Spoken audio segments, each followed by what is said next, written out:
Good morning everyone, welcome to civil services study. Next test पर आ जाइए UPPSC के लिए और प्रैक्टिस करने वाले हैं इसमें हम हिस्ट्री के प्रश्नों पर।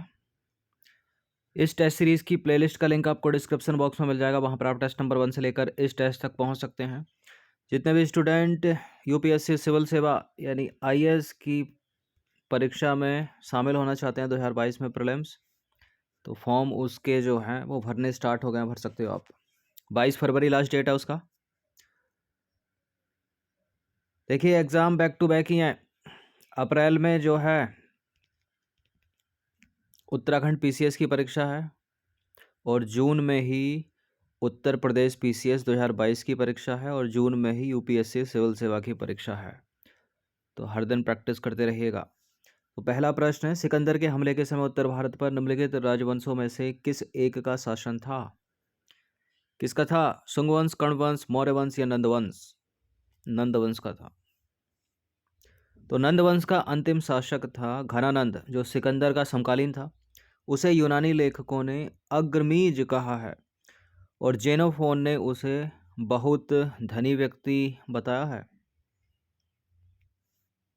नंबर 2 पर आ जाइए। उस वीर भारतीय राजा का नाम बता दीजिए जिसे सिकंदर ने झेलम के तट पर पराजित किया था। उसका नाम है पोरस या पुरु। तो सिकंदर ने झेलम नदी के तट पर पुरु या पोरस को पराजित किया था, परंतु सिकंदर ने पोरस की वीरता से जो है प्रभावित हो गया वो, और सिकंदर ने उसे अपना मित्र बना लिया। ठीक है, और अपना राज्य और कुछ नए इलाके भी उसको प्रदान किए। नंबर 3 पर आ जाइए। निम्न में से राज्य के सप्तांग सिद्धांत के अनुसार राज्य का 7वां अंग कौन सा था? राज्य के सप्तांग सिद्धांत के अनुसार राज्य का 7वां अंग था मित्र। तो मित्र राज्य के सप्तांग सिद्धांत के अनुसार राज्य का 7वां अंग था। नंबर 4 पर आ जाइए। निम्नलिखित में से किसकी तुलना मैकियावेली के प्रिंस से की जाती है? मैकियावेली के प्रिंस से की जाती है तुलना कौटिल्य के अर्थशास्त्र की। ऑप्शन नंबर बी है इसका आंसर। कौटिल्य या विष्णुगुप्त या चाणक्य, ये तीनों एक ही व्यक्ति हैं। तो कौटिल्य का अर्थशास्त्र राजनीतिक शास्त्र का एक अद्वितीय ग्रंथ है और इसकी तुलना जो है मैकियावेली के प्रिंस से की जाती है। ठीक है, नंबर 5 पर आ जाइए। पाटलिपुत्र में स्थित चंद्रगुप्त को महल मुख्यतः बना था ईंटों का, पत्थर का, लकड़ी का, मिट्टी का? देखिए महल ईंटों के भी बनते हैं, पत्थर के बनते हैं। ठीक है, लेकिन अलग क्या होगा अगर लकड़ी का बने तो? सी, या मिट्टी का बने तो पाटलिपुत्र में चंद्रगुप्त का महल लकड़ी का बना था मुख्यतः। तो बिहार में पटना के समीप बुलंदी बाग एवं कुम्भहार में की गई खुदाई से मौर्य काल के लकड़ी के विशाल भवनों के अवशेष जो हैं वो प्रकाश में आए हैं और इन्हें प्रकाश में लाने का श्रेय स्नूपर को है। बुलंदी बाग से नगर के परकोटे के अवशेष और कुम्भहार से राजप्रसाद के अवशेष प्राप्त हुए हैं। नंबर 6 पर आ जाइए। मालवा, गुजरात, महाराष्ट्र निम्नलिखित में से किस शासक ने पहली बार जीते? किसने जीते थे? चंद्रगुप्त मौर्य ने जीते थे। तो राजनीतिक तौर पर लगभग समस्त भारत का एकीकरण चंद्रगुप्त मौर्य के नेतृत्व में संभव हुआ। प्रारंभिक विजयों के फलस्वरूप चंद्रगुप्त का साम्राज्य व्यास नदी से लेकर सिंधु नदी तक फैल चुका था। नंबर 7 पर आ जाइए। निम्नलिखित में से किसने सहिष्णुता, उदारता और करुणा के त्रिविध आधार पर राजधर्म की स्थापना की? कौन हो सकता है इसमें? अकबर भी हो सकता है, लेकिन अशोक इसका सही उत्तर है। ठीक है, तो अशोक ने अपनी प्रजा के विशाल समूह को ध्यान में रखकर ही एक ऐसे व्यावहारिक धम्म का प्रतिपादन किया जिसका पालन आसानी से सब कर सकें, और अशोक का धम्म सदाचार का धम्म था। ये एक ऐसे नैतिक नियम थे जिसका जो है संप्रदाय से कोई संबंध नहीं था और जो मानवता के कल्याण के लिए घोषित किया गया। सहिष्णुता, उदारता और करुणा जो है त्रिविध आयाम थे उसके। नंबर 8 पर अजय निम्नलिखित में से कौन अंतिम मौर्य सम्राट था? अंतिम मौर्य सम्राट था बृहदत्त। कॉम्पिटिटिव एग्जाम में कई बार प्रश्न ये पूछा गया है।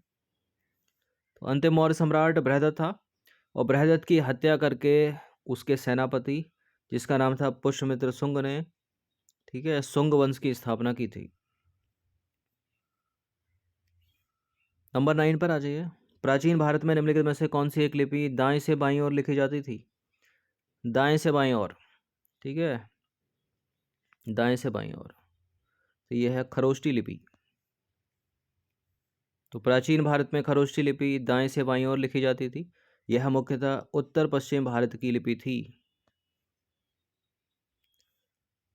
10वां प्रश्न है, मौर्य काल में सीता से क्या तात्पर्य है? ऊसर भूमि राजकीय भूमि से प्राप्त आय, एक धार्मिक संप्रदाय, एक देवी। सीता,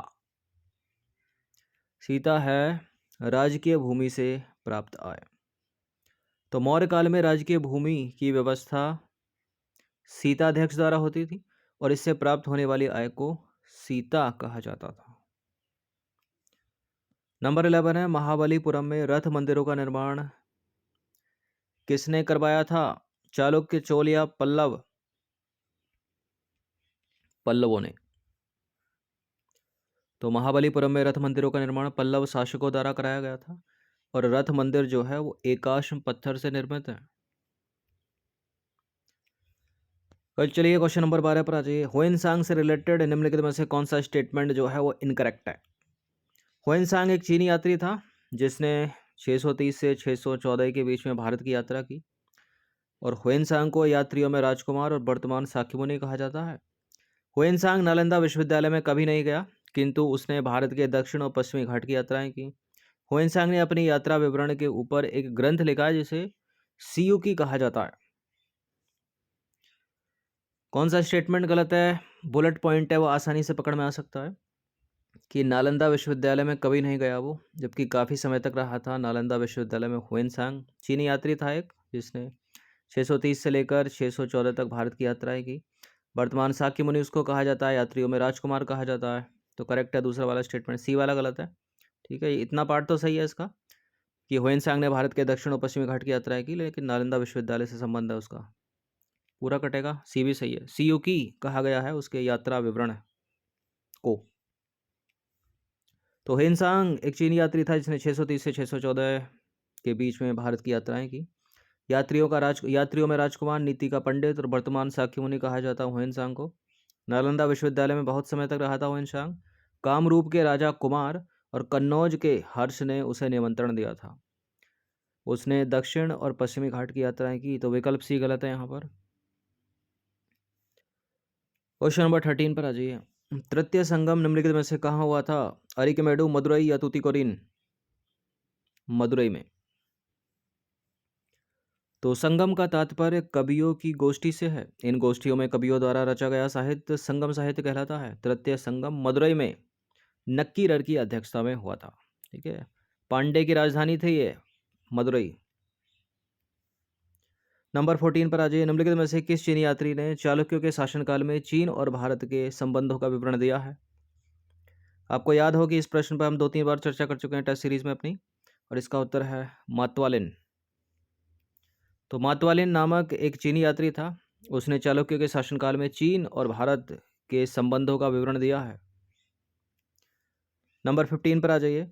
सौंदरानंद निम्नलिखित में से किसकी रचना है? अश्वघोष, बाघभट्ट, भवभूति, भास। ये चारों के चारों रचनाकार बड़ी इंपॉर्टेंट है इनकी रचनाएं बहुत पूछी जाती हैं एग्जाम में। तो सौंदरानंद जो है वो अश्वघोष की रचना है। तो अश्वघोष कुषाण शासक कनिष्क के राज कवि थे। सौंदरानंद इन्हीं के द्वारा लिखा गया है। बात करेंगे हम भवभूति की। तो भवभूति अपने 3 नाटकों के लिए बड़े प्रसिद्ध हैं। महावीर चरित्र के लिए, मालती माधव बड़ा पूछा गया एग्जाम में, और उत्तर रामचरित। भास की एक रचना बड़ी फेवरेट है एग्जाम की, स्वप्नवास वद्धता। और बाघभट्ट की रचनाएं तो हमेशा याद ही रखिएगा, हमेशा फेवरेट है। हर्षचरित, कादम्बरी बड़ी पूछी जाती है। ठीक है, लेकिन ये बड़ी पूछी गई हैं, इंपॉर्टेंट है। पूर्व पीठिका को और चंडी शतक को याद रखना।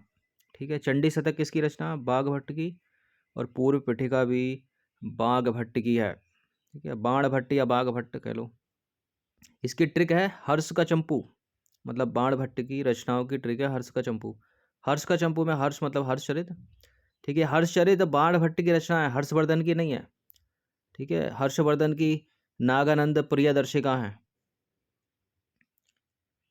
तो हर्ष का चंपू में हर्ष से हो गया हर्षचरित, का से हो गया कादम्बरी, और चा से हो गया चंडी शतक, और पू से हो गई पूर्व पीठिका। याद रखिएगा इसको। नंबर 16 पर आ जाइए। कालिदास द्वारा रचित मालविकाग्निमित्रम नाटक का नायक निम्नलिखित में से कौन था? तो मालविकाग्निमित्रम का संधि विच्छेद करेंगे हम, तो मालविका प्लस अग्निमित्र। ठीक है, मालविका प्लस अग्निमित्र। तो मालविका प्रेम कहानी है अग्निमित्र की, और अग्निमित्र पुत्र है शुंग वंश के शासक पुष्यमित्र शुंग का। तो नाटक नायक कौन हो गया? अग्निमित्र।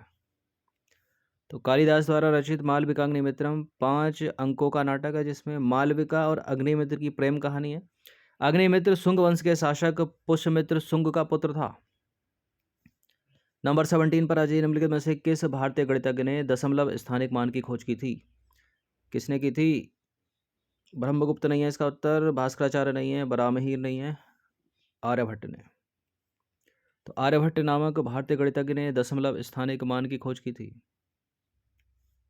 नंबर 18 पर आ जाइए। निम्न में से सबसे प्राचीन वाद्य यंत्र कौन सा है? सबसे प्राचीन वाद्य यंत्र वीणा है। तो दिए गए विकल्पों में सर्वाधिक प्राचीन वाद्य यंत्र वीणा है। यह प्राचीन काल से भारतीय संस्कृति एवं साहित्य का भाग रही है। जबकि सितार की बात करें, सरोद की बात करें, तबले की बात करें, तो ये मध्यकालीन वाद्य यंत्र हैं। नंबर 19 पर आ जाइए। गुर्जर प्रतिहार वंश की स्थापना की थी किसने? गुर्जर प्रतिहार वंश की स्थापना किसने की थी? पहला ही है, नागभट्ट प्रथम ने। नंबर 20 पर आ जाइए। अंतिम प्रश्न है, निम्नलिखित में से कौन अपने पिता के अभियानों के क्रम में सैनिक छावनी में पैदा हुआ था? नागभट्ट द्वितीय, धर्मपाल भोज परमार, या अमोघ वर्ष प्रथम राष्ट्रकूट? पहला ही है, अमोघ वर्ष प्रथम राष्ट्रकूट। तो राष्ट्रकूट राजा अमोघ वर्ष प्रथम का जन्म हुआ था 800 ईस्वी में नर्मदा नदी के किनारे श्री भावन नामक स्थान पर सैनिक छावनी में हुआ था। इनके पिता राष्ट्रकूट राजा गोविंद तृतीय थे, और गोविंद तृतीय उत्तर भारत के सफल अभियानों के बाद जब वापस लौट रहे थे, तब सैनिक छावनी में पैदा हुआ था अमोघ वर्ष प्रथम। तो हिस्ट्री के 20 प्रश्न थे, इनकी प्रैक्टिस एक बार कर लीजिएगा। धन्यवाद। जितने भी स्टूडेंट यूकेपीएससी वाले हैं वो प्रैक्टिस करते रहिएगा, साथ साथ यूकेपीएससी पीसीएस वाले भी, और जो यूपी वाले प्रश्न है उसको छोड़ दिया कीजिए, बाकी सब एक जैसे ही है।